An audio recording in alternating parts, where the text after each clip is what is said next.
Cara yang kedua yaitu pembacaan tilawah yang akan disampaikan atau yang akan dikumandangkan oleh Al-Ustaz Jaja Supraja kepada beliau di Puspa.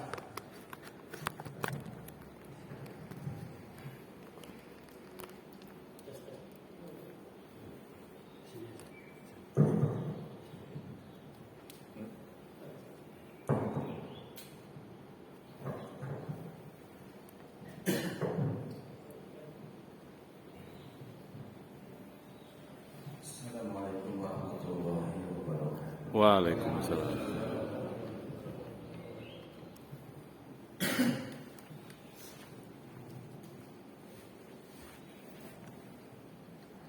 أعوذ بالله من الشيطان الرجيم.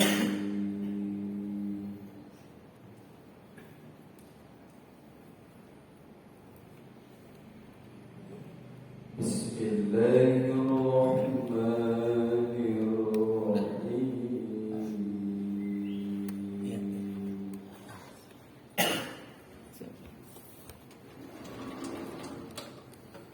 يا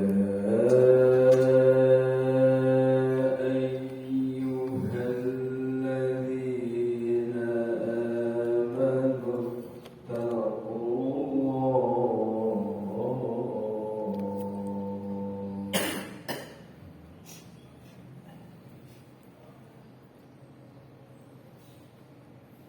يا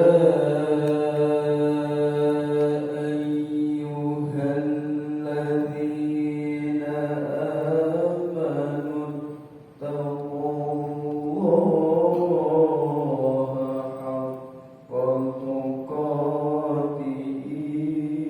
ولا تموتن إلا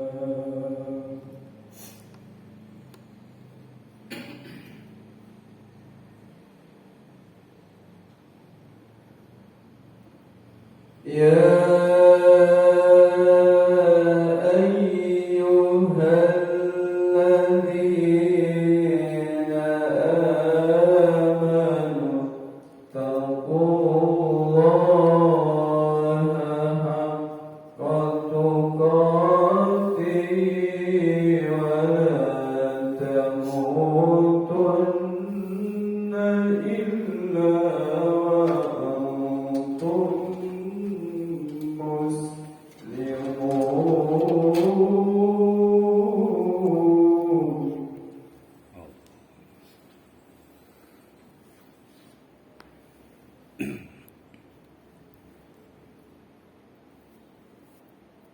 الله أكبر. بسم الله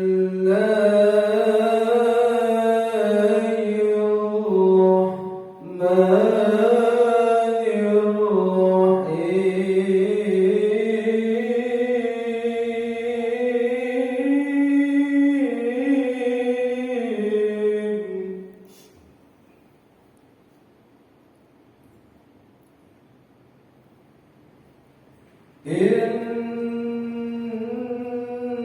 إنما يعمر مساجد الله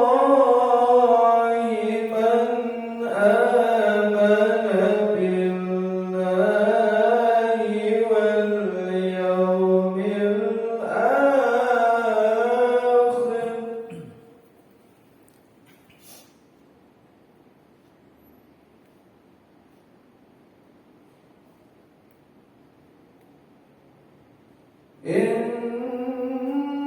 إنما يعمر مساجد الله من آمن بالله واليوم الآخر وأقام الصلاة.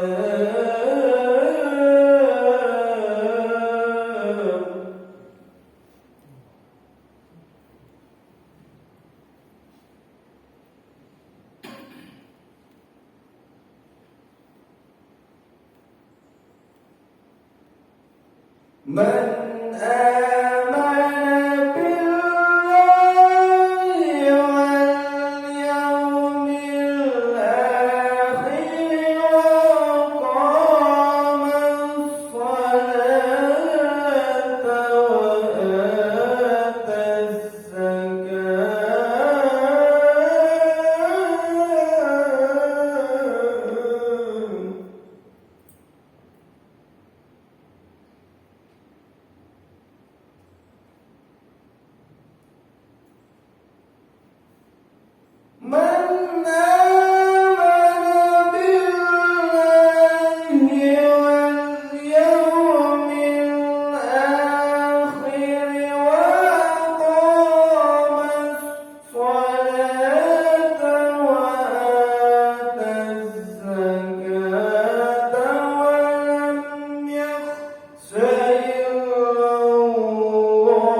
Hai orang-orang yang beriman, bertakwalah kepada Allah dengan sebenar-benar takwa kepadanya, dan janganlah kamu mati kecuali dalam keadaan muslim. Sesungguhnya yang pantas memakmurkan masjid-masjid Allah hanyalah orang yang beriman kepada Allah dan hari akhir, mendirikan sholat, menunaikan zakat, serta tidak takut kepada siapapun selain Allah. Mereka itulah yang diharapkan termasuk golongan orang-orang yang mendapat petunjuk. Maha benar Allah dengan segala firman-Nya. Assalamualaikum warahmatullahi wabarakatuh.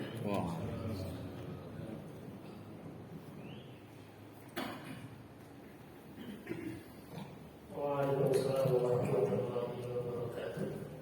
Terima kasih kepada Al-Ustaz Jadja Supraja yang telah membacakan Al-Quran. Mudah-mudahan yang membaca dan kita yang mendengarkan mendapatkan pahala dari sisi Allah Subhanahu wa Ta'ala.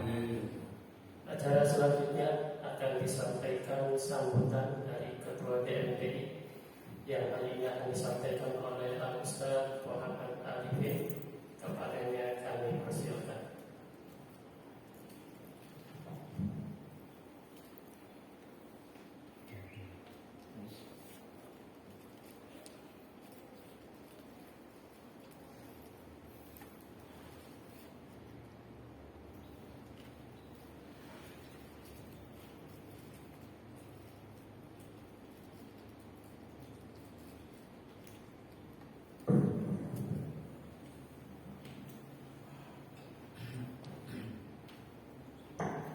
Bismillahirrahmanirrahim. Assalamualaikum warahmatullahi wabarakatuh. Waalaikumsalam. Alhamdulillahirabbil alamin, wassalatu wassalamu ala asyrofil anbiya'i wal mursalin wa ala alihi wa sahbihi ajmain. Asyhadu an la ilaha illallah, asyhadu anna Muhammadan abduhu wa rasuluh. Allahumma shalli ala sayyidina Muhammad wa ala ali sayyidina Muhammad. Rabbi zidna ilman nafi'an wa rizqan thayyiban wa amalan mutaqabbalan. Rabbi shrah li sadri wa yassir li amri wa hlul 'uqdatam min lisani yafqahu qawli. Allahumma inna nas'aluka amwalan katsiratan nasta'inu biha min ghairi fi'lin amaba. Alhamdulillahirabbil alamin.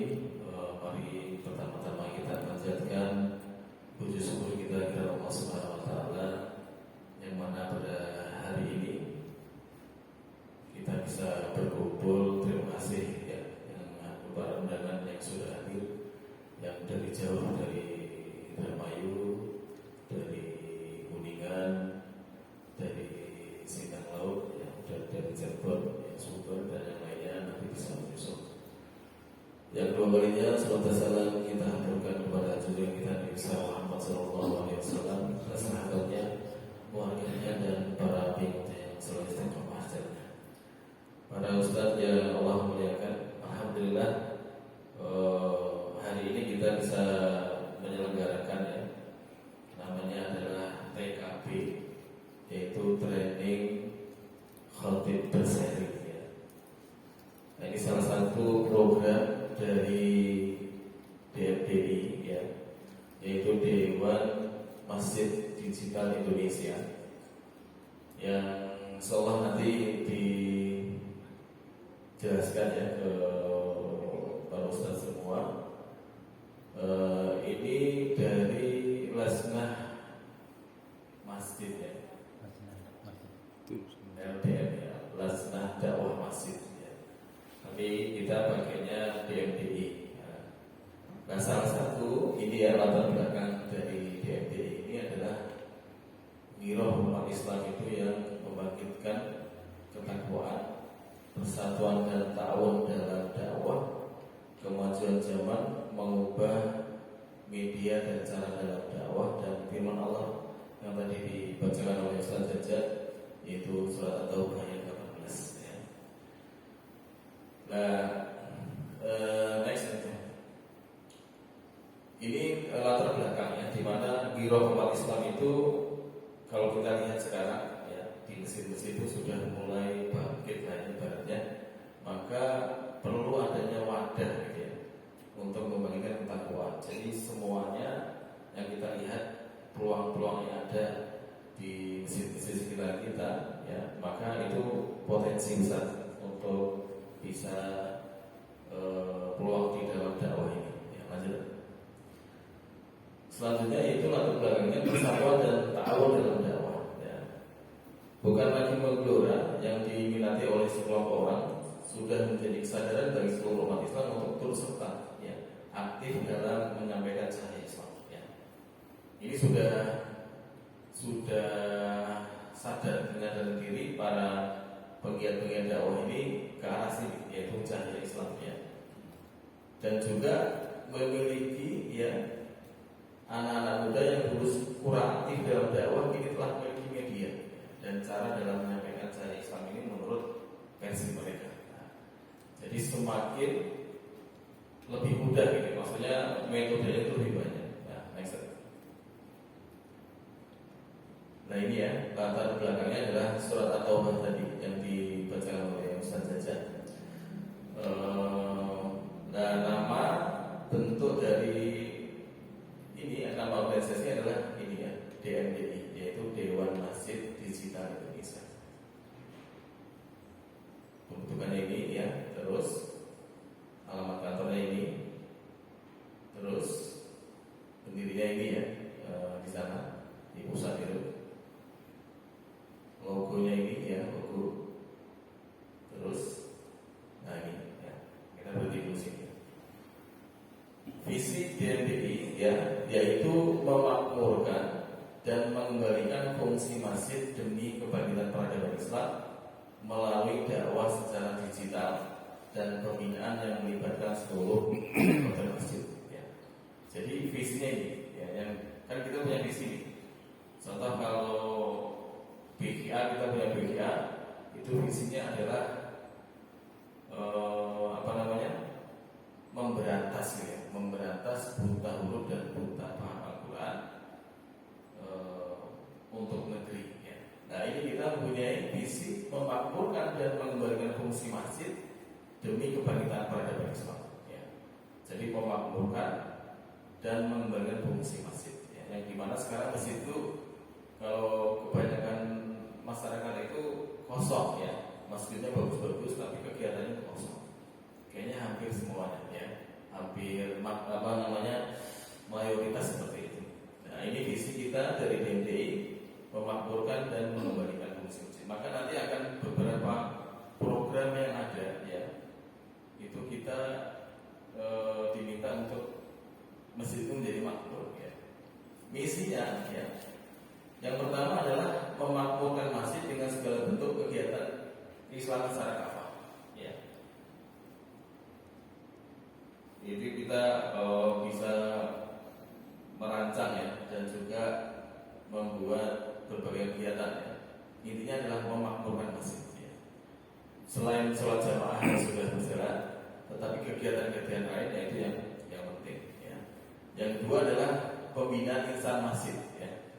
Pembinaan secara intensif, baik itu yayasannya, takmirnya, jamaah remaja, yang jamaahnya, remajanya dan masyarakat di sekitar masjid, ya. Terus tiga adalah menyebarkan opini dakwah masjid melalui media digital, ya. Sekarang kan pakai WA, ya, terus pakai media sosial yang lainnya, ini kita garap juga. Yang keempat adalah menggalakkan durusul masjid, ya. Jadi kegiatan di dalam masjid atau yang di dalam masjid dan khutbah Jumat dengan menyebarkan naskah khutbah digital, ya. Nah visi yang yang dicetuskan oleh DMDI ini, kita sebagai penggerak dakwah, gitu, ya, jadi mempunyai misi yang sama, tadi menyebarkan dan juga mengembalikan fungsi masjid dan visi-misinya ini, ya, ya Ustaz semuanya. Gitu. Lanjut, Ustaz. Core value, ya. Ini adalah guna tercapainya visi dan misi yang kami bangun, maka penting bagi kami baik secara organisasi maupun individu di dalamnya untuk memiliki karakter masjid, melayani, aktif, syar'i, juhdi, implementatif, dan digital ya. Jadi Bapak atau Pak Ustadz itu nanti diminta setelah kita training ini ya, kita juga punya yang namanya tim ORC ya. ORC itu unit reaksi cepat ya, istilahnya untuk pemenuhan khotib badar ya. Khotib badar dan juga tarawih Ramadan ya. Contoh ada beberapa kasus yang masjid itu yang khotibnya nggak hadir, terus nggak ada siap yang badarnya ya. Nah itu kalau nanti ini tersebar, nanti DMDI siap untuk melayani itu. Nah diminta nanti Bapak gabung di URC gitu ya, tim URC ya, gitu ya. Atau begitu ya. Nah nanti bisa diduplikat di tempat masing-masing untuk duplikat ini ya, DMDI ini untuk menyebar di masjid-masjid yang ada. Lanjut. Ini ya kurikulumnya, melayani, aktif, syar'i, terus juhdi, implementatif, digital. Lanjut. Nah, motonya ini ya, moto Khotimul Ummah Wadua, yaitu pelayan umat dan para dai. Ya, kita melayani, memberikan fasilitas ya, memberikan apa ya, manajemen ke masjid-masjid untuk makmur, masjid itu bisa makmur. Gitu ya. Jadi sifatnya adalah ini, pelayan umat dan para dai ya, memberikan ruang kepada para dai untuk dakwah, memajukan peradaban Islam ini. Lanjutkan. Ini yang di pusat ya, pengurusnya. Terus ini ya, kita berhenti di sini. Nah, produk-produk atau kegiatan ya ini banyak ya, ada 15 produk yang bisa kita implementasikan di program keseharian ini. Yang pertama adalah naskah khutbah Jumat terbit setiap pekan ya. Ustaz mungkin sudah terima ya. Naskah khutbah digital itu setiap minggu ada setiap pekan ya. Biasanya hari Rabu itu sudah terbit. Nah, nanti bisa disebar itu 11 bahasa ya. Jawa, Sunda, Makassar itu banyak sekali ya. Yang kedua adalah naskah khutbah Idul Fitri dan Idul Adha yang diterbitkan setiap tahun. Training manajemen masjid, nah ini ada ya. DMDI ada ya, training manajemen masjid, jadwal sesuai permintaan masjid ya. Kalau ada masjid yang minta di training gitu ya, itu bisa ya. Ada ya, modul-modulnya ada lengkap. Training keuangan masjid, ini juga ada saja ya. Barangkali ada masjid-masjid di sekitar kita yang memerlukan ini, manajemen ini ya, kita bisa masuk lewat ini training-training ini. Fungsinya apa? Untuk menggiatkan masjid itu bisa aktif ya, atau produktif atau bermakmur lah ya. Fungsi masjid itu bisa terselenggara, bukan hanya sholat jamaah saja, tetapi selain itu training keuangan masjid, training marbot masjid juga ada, training remaja masjid juga ada ya. Di beberapa masjid sekarang itu remajanya nihil ya, 0, ada tapi sedikit ya. Jadi kita itu diminta selain memberikan training ini ya, kalau sama sudah ada itu lebih bagus, tapi kalau belum ada berarti kita juga mendesain bagaimana remaja masjid itu terbentuk di masjid itu. Nah itu ini juga ada ya. Kan ada juga kalau DKM itu bilang gimana Pak Ustaz, remajanya di sini, waduh tidak ada gitu ya, banyak begitu ya. Saya menggerakkan remajanya susah. Nah, DMDI itu punya modul ya, tools atau cara untuk membuat organisasi remaja masjid. Selain itu ada training sound system lainnya. Sound system juga bermasalah ya kalau ada di masjid ya. Ya, kita di Cirebon itu ada satu orang yang ahli sound system ya di Masjid Pantesan Al-Hidayah itu. Saya bilang Pak Roni nanti saya rekrut ya jadi DMDI khusus sound system ya. Nanti bisa. Selain itu adalah pembentukan TPP. Nah ini ada juga ya. Pokoknya komplit ini. Pembentukan TPP, manajemennya dan sebagainya dari nol sampai ini juga ada. Bersih-bersih masih juga ada. Takmir development program ini juga ada. Terus adalah training khotib yang ini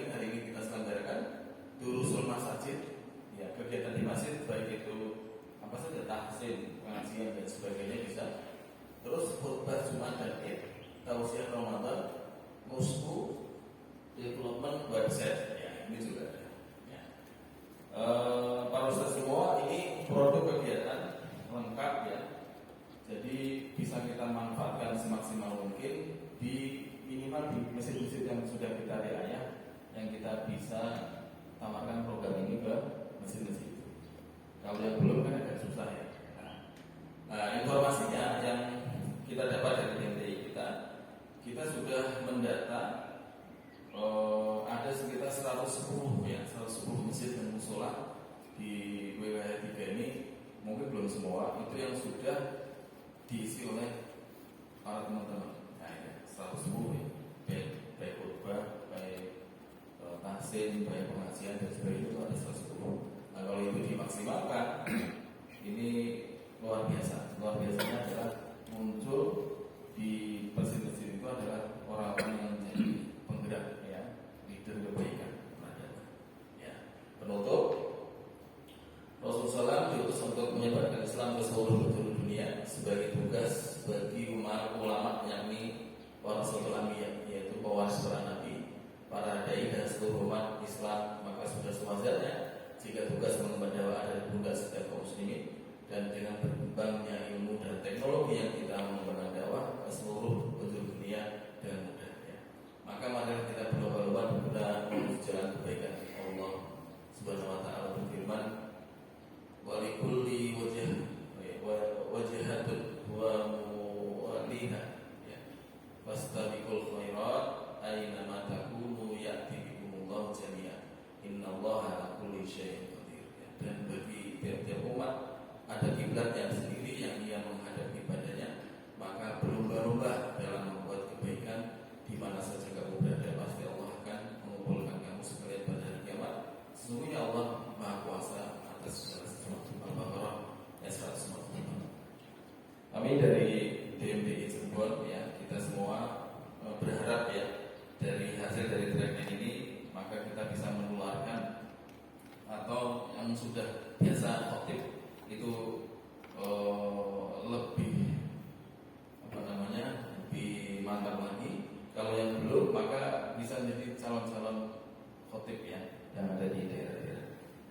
Kemarin juga kita mendata para teman-teman yang sudah punya jadwal itu masih sedikit saja, masih sangat sedikit.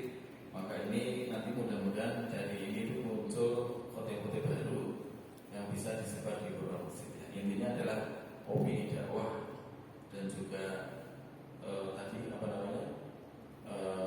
khutbah Jumat mingguan itu bisa tersebar, ya.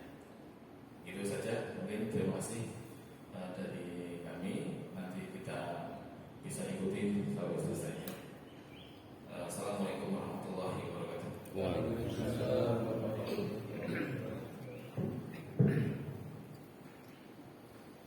Waalaikumsalam warahmatullahi wabarakatuh. Terima kasih kepada Al-Ustaz Muhammad Arifin sebagai Ketua DMTI yang telah memaparkan kegiatan DMTI tersebut. Baik, acara berikutnya insya Allah akan disampaikan oleh Al-Ustaz Ilham Fahmi Al-Jatani. Insya Allah beliau akan menyampaikan inspirasi atau motivasi, ya. Alhamdulillah beliau sudah di tengah kita. Kepada beliau Al-Ustaz Ilham Fahmi Al-Jatani dipersilakan.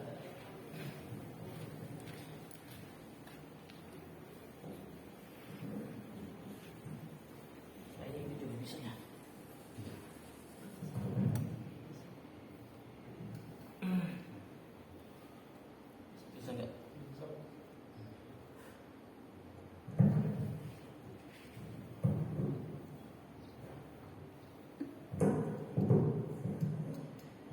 Assalamualaikum warahmatullahi wabarakatuh. Waalaikumsalam warahmatullahi wabarakatuh. Alhamdulillah wassalatu wassalamu ala Rasulillah wa ala alihi wa ashabihi wa wala. La haula wa la quwwata illa billah. Amma ba'd. Para ustaz, para guru, para jemaah, para khatib, yang semoga kita senantiasa dilindungi oleh Allah Subhanahu wa taala. Bersyukur kita pada kesempatan pagi hari ini bisa berkumpul bersama di Masjid Pondok Abdul Rahman bin Auf.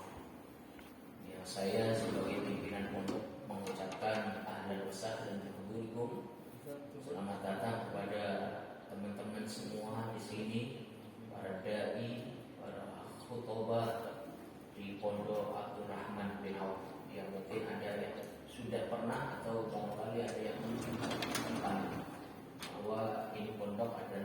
milik umat, bukan milik saya, bukan milik satu dua orang, akan tapi milik umat.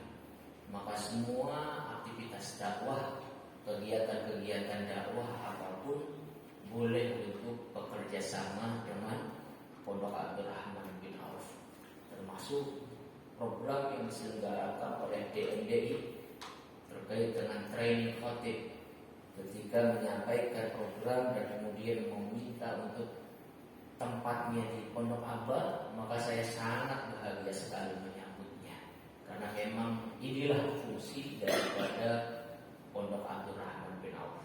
Maka bersyukur teman-teman semua pada kesempatan pagi hari ini berkumpul menjadi peserta, yang itu artinya teman-teman semua serius ingin menjadi para penyampai risalah, menjadi kurir-kurir kebenaran. Jadi kalau ada kurir paket, apa teman-teman semua kurir dakwah, kurir risalah ilahiyah. Bagaimana caranya ya? Nanti di training yang tadi disampaikan oleh Ustaz Arif. Ya, bersyukur kita kepada Allah, berikutnya kita bersolawat kepada Rasulullah Muhammad SAW, kepada keluarganya, kepada para sahabatnya, kepada umatnya yang insya Allah kita termasuk di dalamnya, yang telah yaumil qiyamah akan mendapatkan syafaat hudma dari Allahumma amin ya rabbal alamin. Asatid yang dimuliakan Allah, khatib, apa kewajiban seorang khatib? Menyampaikan ayat Allah. Yang namanya khatib itu adalah dai. Kalau dai belum tentu khatib, tapi khatib sudah pasti dai. Kalau dai itu siapa? Semua. Dai itu semua orang yang mengaku beriman kepada Allah, maka dia adalah dai. Ketika seseorang sudah masuk Islam, maka dia mempunyai tugas bukan hanya taat kepada syariat Allah, akan tapi harus mau menyampaikan, mau mengajak, bukan menyampaikan, mau mengajak manusia pada jalan kebenaran. Itulah dai.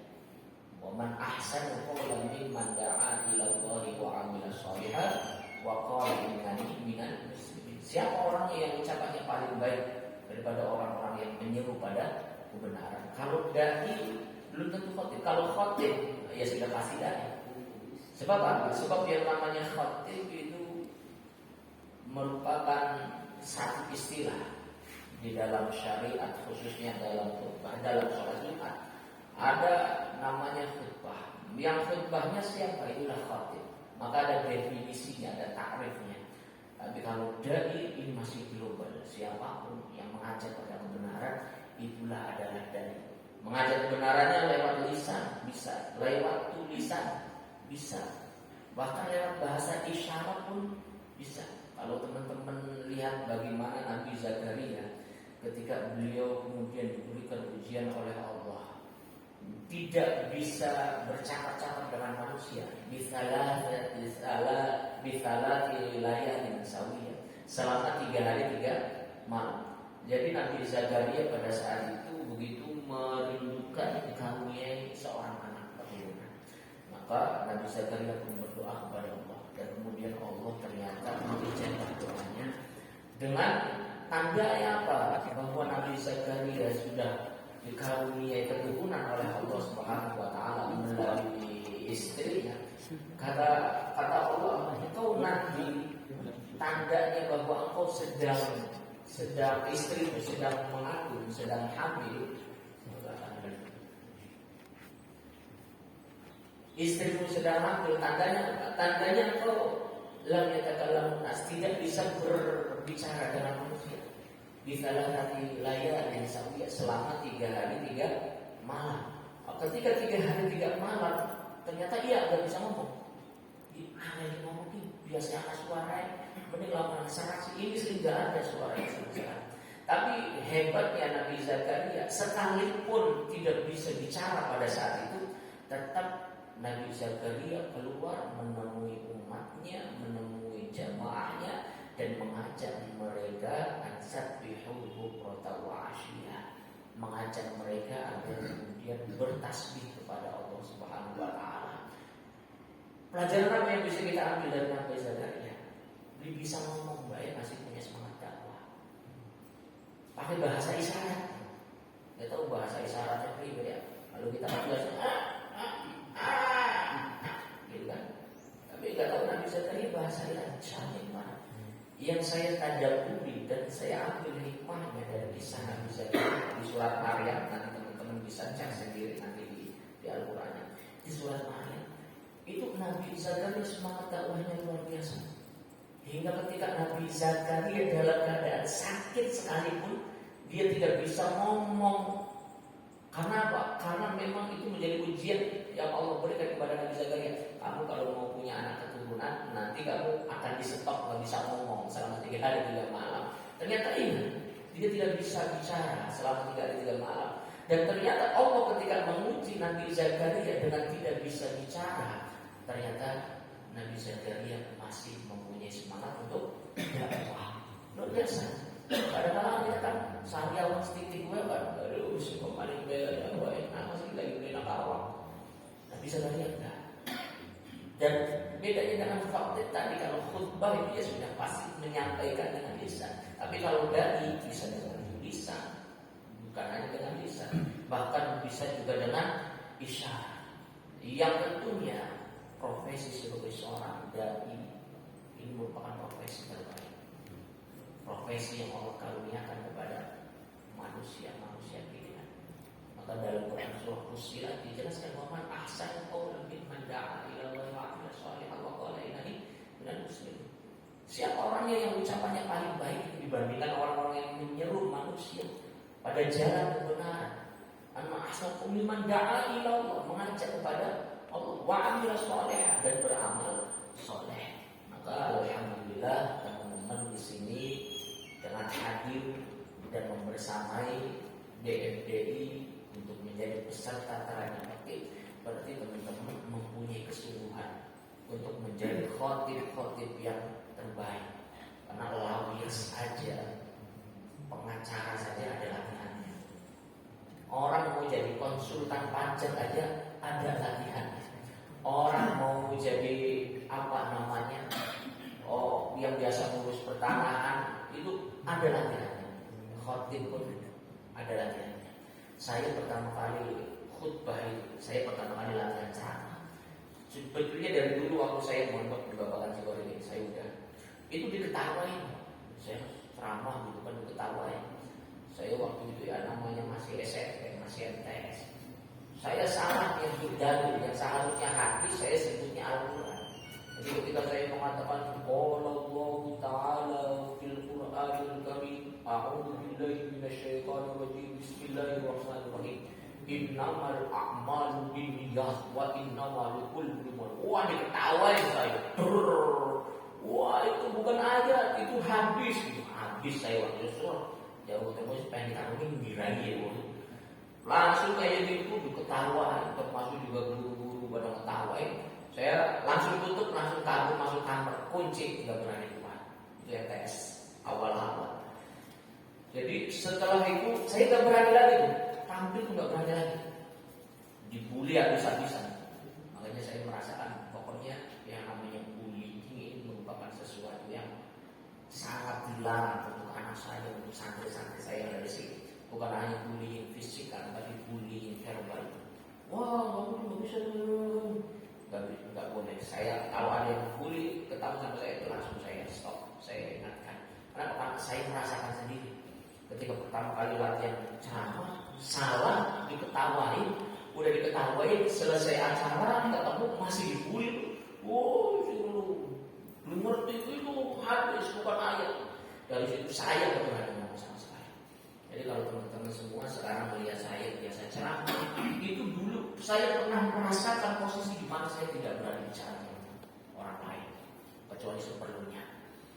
Hingga akhirnya belajar bukan berhenti ya, pada saat itu tetap belajar ngomong. Kuliah di IAIN saya sambil mondok di Pondok Ulumuddin. Ketika mondok di Ulumuddin, biasa santri-santri di jadwal setiap pagi selesai sholat subuh harus ada santri yang ceramah minimal 15 menit. Hari ini sebulan, hari ini sebulan, hari ini sebulan. Disaksikan sama kiainya. Giliran saya tampil. Ketika saya tampil, ya, padahal saya asal ngomong aja, ibaratnya banget padu ngereget, udah asbun asal bunyi. Sebelum saya ngaji, ya, sebelum saya halaqah asal bunyi. Prinsip saya yang penting jelas.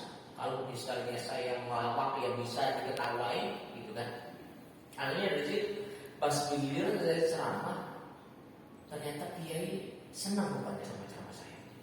Selesai, pahami sini. Nanti main ke rumah bapak, pada Pak Kiai. Ini Pak, main ke rumah. Setelah itu beliau bilang, nanti besoknya abah ada jadwal ceramah, tapi abahnya nggak bisa. Abah lagi main abahnya. Kamu aja yang gantiin ya. Langsung saya panggil. Wah, saya montok baru 2 bulan, sehingga ketika ditodong seperti itu saya kaget. Saya bilang, wah, yang lain aja yang senior, Pak. Ada ustadz ini, ada ustadz ini, saya baru santri baru. Enggak, apa maunya kamu aja. Awal-awalnya saya gak mengiyakan. Mau ya, disuruh sama apa harus mau. Yang senior aja Pak. Ini ada ustadz ini. Enggak, apanya maunya kamu. Awal-awal saya tampil. Ceramah saya masih ingat di sekolahan di sana, Syarif Hidayatullah, Yayasan Syarif Hidayatullah, dekatnya Perujakan di sana, Jalan Ampel. Banyak sekali yang datang, ustadz, kiai, guru karena acara perpisahan sekolah. Pertama kali tampil, dari situ kemudian beliau karena rupanya mendapat apresiasi dari jamaahnya. Itu yang ceramah siapa? Abahnya bilang, oh itu murid saya itu. Abahnya merembet. Ketika saya ceramah berikutnya ketemu saat itu NU, jadi Kiai Soleh itu NU, walaupun dia. Saya lagi ceramah, kemudian dilihat sama Profesor Ahmad Muhammadiyah. Jadi saya itu NU Muhammadiyah campur gaduh-gaduh lah. Saya lagi ceramah ketemu sama Profesor Ahmad, dilihat, bukan ketemu, disaksikan. Selesai itu dipanggil, ngobrol dari sana. Akhirnya kenalan, kemudian diminta untuk menggantikan khutbah beliau. Kalau ini mulai khutbah Jumat, kalau tadi sama NU itu ceramah-ceramah biasa tabligh akbar, pengajian umum. Tapi dengan Pak Profesor Abdul Ali mulai khutbah Jumat. Bapak punya jadwal di PDAM, di Pertamina, di sini bapaknya nggak bisa nih, kamu nggak pilih. Wah, saya merasa tertantang. Jadi ceramah ada, masya Allah, biidznillah wa biqudratillah, semua sekali Allah. Ada Profesor Dr. Said Ajri, Profesor ahli tafsir. Nyimak khutbah saya, selesai Jumatan dipanggil. Kalau siapa namanya? Fahmi Prof. Nanti main ke saya ya, nyaru kasih main ngobrol udah boleh kan. Beliau punya majelis kajian tafsir. Nanti kalau saya sakit, kalau anak sakit, kamu gantiin. Ya Prof, siapa? Ayolah. Awal perjalanan saya berawal dari membadani, gantikan. Jadi kalau misalnya teman-teman di sini awal-awal mungkin bandel yang disampaikan, ada khotib ternyata berhalangan dan pada dikasih ke yang lain, udah dikasih ke yang kita ini, nggak apa-apa, jangan berkecil hati, terus mana? Itu mungkin itu hanya sekedar curhat atau apa ya dari saya, supaya jangan minder kalau orang masa jadi bangsa, aku baca bukan serok. Yang penting jangan baca beneran. Kalau bahasa yang bahasa ini si khotib tidak apa ya. Saya ada jadwal, Ustaz Ali juga ada jadwal. Nggak bisa saya ketrok. Orang Dani gantian saya. Siap Ustaz. Misalnya siapa? Ustaz. Siap. Nggak apa-apa ya. Insya Allah itu menjadi namanya dari tadi apa? Penyambung risalah Allah Subhanahu Wa Taala. Berikutnya terakhir yang saya sampaikan. Kadang-kadang ada khotib-khotib yang dia menyampaikan materi khutbahnya seperti kajian ilmiah. Ini yang sering saya sampaikan, ini keliru.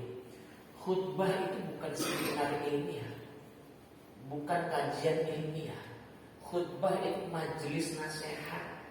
Jadi ketika mulai khutbah, yusikum wa nafsi bitaqwallah alladzi faqad fazal muttaqin. Udah jelaskan pertama ajakan takwa, berikutnya jelaskan permasalahan umat. Setelah jelaskan permasalahan umat, jelaskan solusinya. Udah seperti itu. Jadi enggak sampai definisi, misalnya bentar lagi puasa. Biasanya khotib-khotib ini, hadirin jamaah juga jangan muliakan Allah. Kita sudah bulan Ramadan, di dalamnya ada ibadah puasa. Jadi yang namanya puasa adalah mencegah dari segala sesuatu yang membatalkannya, dari mulai terbit fajar sampai masuk waktu maghrib. Maka itulah puasa. Ini bukan materi khutbah. Ini materi kajian ilmiah. Enggak usah dijelaskan definisi yang namanya khutbah adalah ini, yang namanya sholat adalah ini. Enggak perlu. Jelaskan masalah umat apa. Biasa masalah Ramadan. Saat ini banyak, pada bulan Ramadan, tapi banyak teman-teman kita yang mengaku beriman tapi tidak melaksanakan ibadah puasa. Tahu akan masalahnya apa? Nah, masyarakat ini jamaah diajak berpikir. Tahu masalahnya apa? Ya karena malas saja mungkin. Kalau misalnya dalam hati para jamaah pikirannya gitu, ya karena memang malas saja mereka nggak mau pada puasa. Maka mereka nggak pada ngomong kan, jamaah nggak pada ngomong. Kita mengajak mereka berpikir. Coba untuk mengajak mereka nalarnya jalan. Ketika mereka sebetulnya punya jawaban, ya karena mereka malas saja nggak pada puasa. Tapi kita bantah pikiran, memang karena malas. Tapi ada akar masalah yang sesungguhnya. Apa gitu? Yakni aturan yang belum bisa memaksa mereka dan kemudian menjadi orang-orang yang taat dengan perintah Allah Subhanahu wa taala. Kenapa demikian? Jawabannya adalah karena tidak diterapkannya sistem Islam. Kenapa tidak diterapkan Islam? Karena demokrasi yang telah dimulai. Oh iya, itu materi khutbah seperti itu, bukan definisi. Jadi yang namanya puasa adalah mencegah ini itu, habis waktunya. Buat definisi aja bisa sampai 10 menit. Padahal khutbah itu singkat, padat, jelas. Itu khutbah. Ya, itu yang akan menjadi sesuatu yang diterapkan terus oleh para jamaah. Maka teman-teman di sini, saya sendiri seringkali dapat dapat naskah khutbah. Saya kalau misalnya Ustaz ini dibaca, saya nggak bisa langsung baca, nggak bisa. Intinya ya, oh masalahnya ini, oh ayatnya ini, oh hadisnya ini.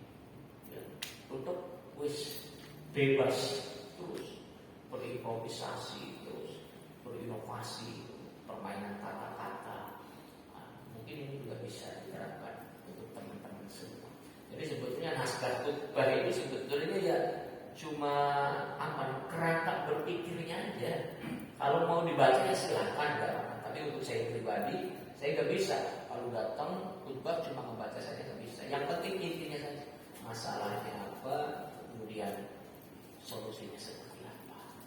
Jadi seperti itu gambaran saya yang ingin diberikan kepada Ustaz semuanya, para khotib, ya, para khutbah yang insya Allah menjadi orang-orang yang istiqomah. Yang jelas luruskan niat. Kita meluruskan niat kita menjadi ini tujuannya. Oh supaya orang yang berkat bisa. Biasanya lamaran dari jamaah berkatnya sih di dalam khotib berkatnya lorong. Kayak Imam Tahir nasi kotaknya cuma ada kalau di lorong. Ya memang kenyataan bahkan bukan hanya 2, 3 saya. Ustaz itu nasi kotak itu spesial. Yang lain pada ngantri, khotib sih nggak usah ngantri oleh telu bisa. Boleh itu, tapi jangan menjadi prioritas. Luruskan niat. Apalagi Allah menyampaikan wala tattabi'u man la yas'alukum ajra wa hum muhtadun. Surah Yasin. Jangan kau ikuti orang-orang yang ketika berdakwah itu mengharapkan imbalan. Saya itu kalau misalnya baca ayat Allah itu, ini sebetulnya ditujukan kepada orang-orang munafik yang dahulu mereka lebih cinta kepada orang-orang yang mengejar dunia. Tapi saya kok merasa terhantam sendiri, tersindir sendiri. Ketika engkau menyatakan fala tuzakku anfusakum, jangan kau merasa diri paling suci. An-Najm 32. Kok kayak nyindir saya? Ya? Orang mentadaburi Al-Quran itu seperti itu. Begitupun para dai ketika baca Al-Quran ditadaburi, kayak nyindir isu sih. Kayak nyindir isu. Dari situ terus memperbaiki diri. Itu tadabur Al-Quran. Ya, para dai harus melihat literasi, banyak baca, banyak tadarus Al-Quran, banyak gerakan supaya simai madu. Ya macam posisi karismanya keluar. Saya beberapa kali berubah, nggak bisa. Saya tanya ke grup teman-teman, siapa teman-teman pemuda yang bisa menggantikan saya untuk khutbah. Tapi banyaknya nggak bisa. Akhirnya saya serahkan ke teman saya yang lain. Si Fulan yang gantiin saya, siapa saya? Datang, kemudian setelah khutbah, kemudian saya tanya ke dia, gimana kemarin namanya? Wah, si Mailaka. Sama saya gimana? Ya jauh, saya Sima, saya Sima. Kayak Sima. Jadi, khotib juga dengan gerakan dulu. Singa itu kan walaupun nggak banyak ngomong, baru gerak aja. Apalagi, langsung merinding butuh kita. Beda dengan anjing. Anjing itu kan gogak di parknya pada Melayu. Tapi kita, makanya istilahnya singa podium. Jadi singa podium. Kalau singa podium itu baru salamnya itu udah merinding. Kalau orang yang punya harisma, punya sifat, khotib, penceramah, dai baru Assalamualaikum warahmatullahi wabarakatuh. Orang yang gak benar, kalian ini orang khotib ini harus berwibawa dari suara itu harus benar. Tapi kalau khotib bilang Assalamualaikum, jadi tirakan juga harus. Tapi tirakannya lillahi ta'ala dengan tujuannya supaya padu aja. Ya saya kira cukup. Semoga ada faedah, semoga ada manfaatnya. Tetap semangat menjadi khotib-khotib di jalan Allah Subhanahu wa taala. Yakinlah balasan terbaik adalah